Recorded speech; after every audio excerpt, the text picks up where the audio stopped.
Welcome welcome welcome. সবাই কেমন আছো? আশা করছি সবাই ভালোই আছো। আমি অনেক দিন পর ভিডিও নিয়ে এলাম। আমি একটু চাপের মধ্যে ছিলাম, তাই নতুন ভিডিও নিয়ে আসতে পারিনি। যাই হোক, এবার থেকে কিন্তু আমার ভিডিও রেগুলার আসবে, তোমাদের চিন্তা করার কোনো দরকার নেই।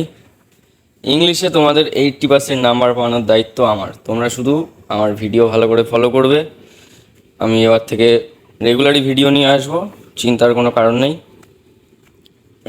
আর তোমরা যারা ভিডিও দেখছো তারা ভিডিও ভালো লাগলে অবশ্যই একটা লাইক করবে, আর চ্যানেলটা তো সাবস্ক্রাইব করে রাখবেই, তা নাহলে তো নতুন ভিডিও দেখতে পাবে না। যাক, তোমাদের এবার নতুন ক্লাসে উঠেছো সবাই।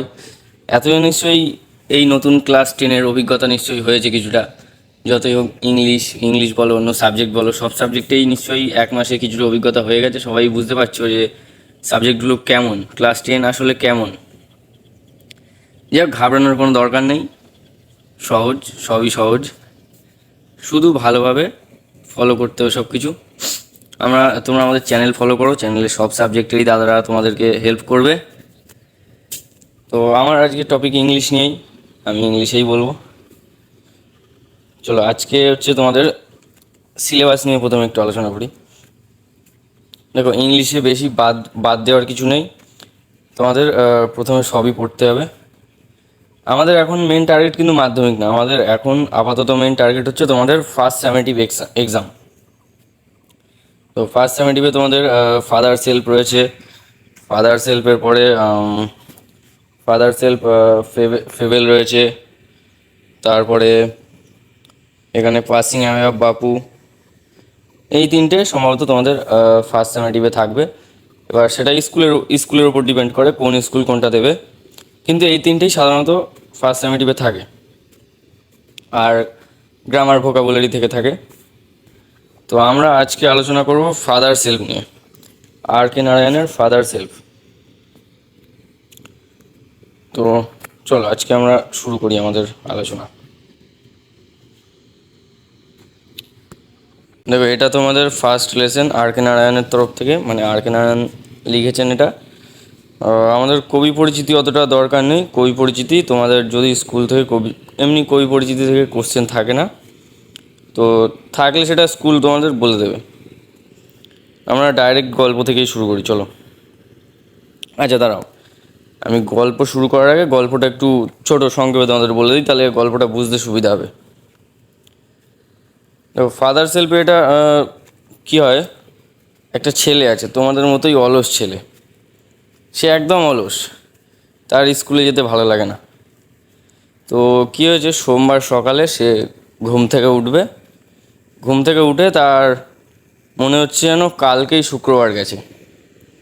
শনিবার রবিবার ছুটি থাকে, তো সোম থেকে শুক্র স্কুলে যায়। ও শনি রবি ছুটি কাটিয়ে সোমবার সকালে যখন ঘুম থেকে উঠেছে, তখনই ওর মনে হচ্ছে যেন এই কিছু মুহূর্ত আগেই শুক্রবার পেরিয়ে গেল। তো যাই হোক, স্বাভাবিক, ওর স্কুলে যেতে ইচ্ছা করছে না। ও ঘুমাচ্ছে। ওর মাকে বললো যে ওর মাথার যন্ত্রণা করছে। তোর মা ওকে নর্মালি বলে দিল, ঠিক আছে, তুমি বাড়িতে থাকো। কিন্তু অন্যদিকে ওর বাবা কিন্তু আবার অনেক স্ট্রিক্ট। ও 9:30টার সময় ওর বাবা তখন ওকে বলছে স্কুলে যাওয়ার জন্য। ও তো স্কুলে যাবে না। ওর বাবা তখন, ও জানে ও যাই করুক ওর বাবা ওকে স্কুলে পাঠাবে, তাই ও অজুহাত দিচ্ছে কি, ওদের স্কুলে একটা স্যার আছে, স্যামুয়েল স্যার। সেই স্যামুয়েল স্যার প্রচণ্ড রাগী। তো সে যদি লেট করে স্কুলে ঢোকে তো স্যামুয়েল স্যার তাকে খুব মারবে। এই ভয় থেকে সে স্কুলে যাবে না। সে আরও বলে প্রতিদিন এরকম স্যামুয়েল স্যার বিনা কারণে সবাইকে মারে।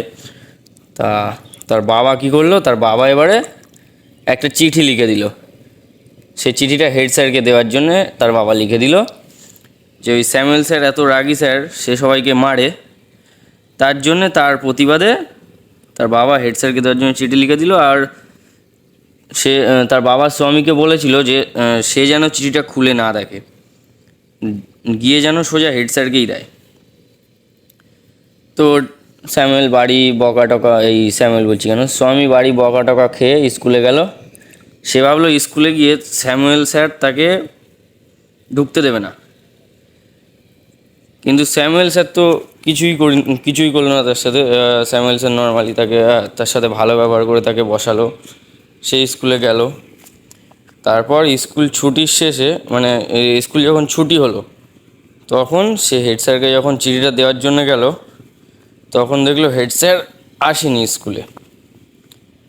তো কী হবে, সে চিঠিটা বাড়ি নিয়ে এলো, আবার বাড়ি নিয়ে এসে বাবার কাছে দিয়েছিল, আর বাবা চিঠিটা ছিঁড়ে ফেলে দিয়েছিল। এই পর্যন্তই গল্প। এবার গল্পের শেষে একটা ছোট্ট সাসপেন্স একটা আছে হালকা মতন, ওটা সাধারণত সব গল্পেই টুকটাক থাকে। তা ঠিক আছে, আমাদের আলোচনা হয়ে গেছে, এইবার চলো আমরা গল্পের ভিতরে ফিরে যাই।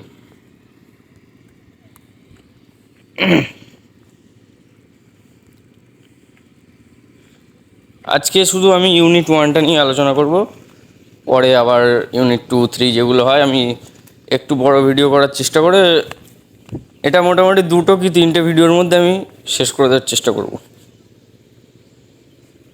চলো শুরু করি। লাইং ইন বেড মানে বিছানায় শুয়ে স্বামী অনুভব করলো যে উইথ এ শাডার, একটা কাঁপুনির সাথে বা একটা ঝাঁকুনির সাথে সে অনুভব করলো that it was Monday morning, যে কি এটা হচ্ছে সোমবার সকাল।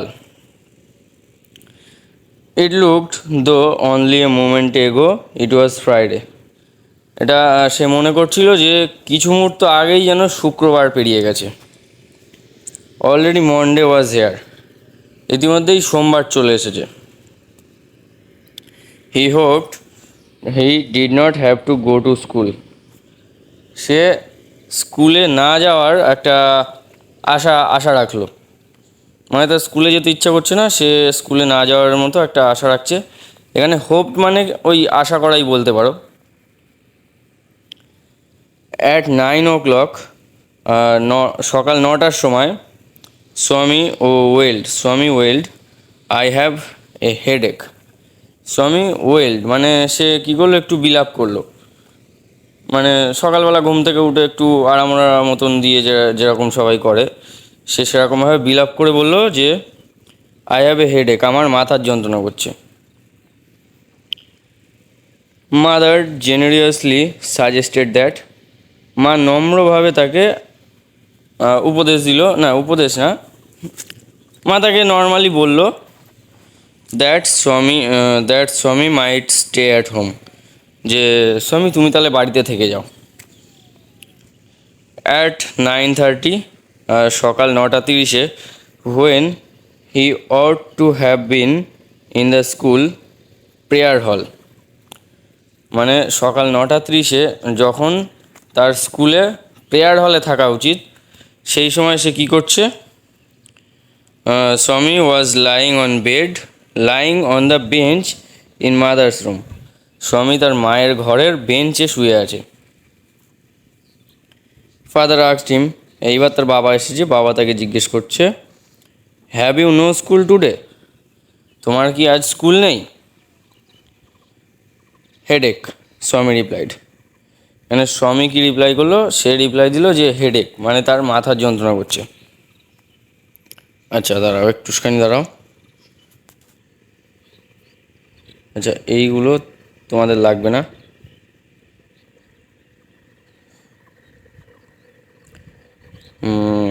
হ্যাঁ, তারপর দেখো, সো স্বামী কী বললো যে তার মাথার যন্ত্রণা হচ্ছে।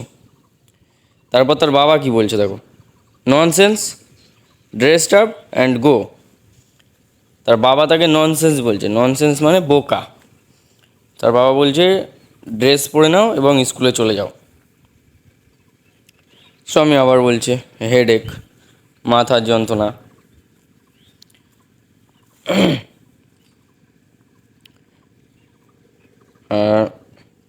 তারপর দেখো, লোভ অ্যাবাউট লেস অন সানডেজ, রবিবার কম রুটি খাও, and you will be without a headache on Monday, তাহলে তোমার সোমবারে আর কোনো মাথার যন্ত্রণা থাকবে না।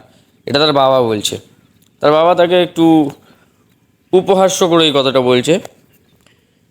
যাই হোক, তারপরে দেখো, স্বামী নিউ, স্বামী জানে how strict his father could be, তার বাবা কতটা কঠোর হতে পারে সেটা স্বামীর জানে। So he change his tactics, এই দেখো ট্যাকটিস, ট্যাকটিস মানে কিন্তু কৌশল। তার স্বামী কী করলো, তার কৌশল পাল্টে দিল। মানে সে জানে আমার এই মাথার যন্ত্রণা করে অজুহাতে কোনো কাজ হবে না, তাই সে কি বলছে, I can not go so late to the class, সে বলছে যে আমি এত দেরি করে ক্লাসে যেতে পারবো না। এরপরে কি আছে সেটা পরের পার্টে আমরা দেখব। আপাতত এই পার্টে এইটুকুই থাকলো, তোমরা এটা বাড়িতে ভালো করে পড়ে নাও। আর কোনো অসুবিধা হলে তার জন্য কমেন্ট বক্স ফাঁকা, তোমরা কমেন্ট করো, যত ইচ্ছা কমেন্ট করো, যা ইচ্ছা কমেন্ট করো, আমি সব কিছু রিপ্লাই করব। তোমাদের কোনো অসুবিধা হলে তোমরা আমাদের হোয়াটসঅ্যাপ গ্রুপে জিজ্ঞেস করো, তারপর হোয়াটসঅ্যাপ চ্যানেল আছে, হোয়াটসঅ্যাপ চ্যানেলে তো আমি এইগুলো দিয়ে দেবো। আর এই যে নতুন ক্লাস তোমাদের কেমন লাগছে সেটা অবশ্যই কমেন্টে জানিও। তো ভালো করে পড়াশুনো করো, কোনো চাপের কোনো বিষয় নেই। তোমাদের সাথে আবার দেখা হবে পরের ভিডিওতে।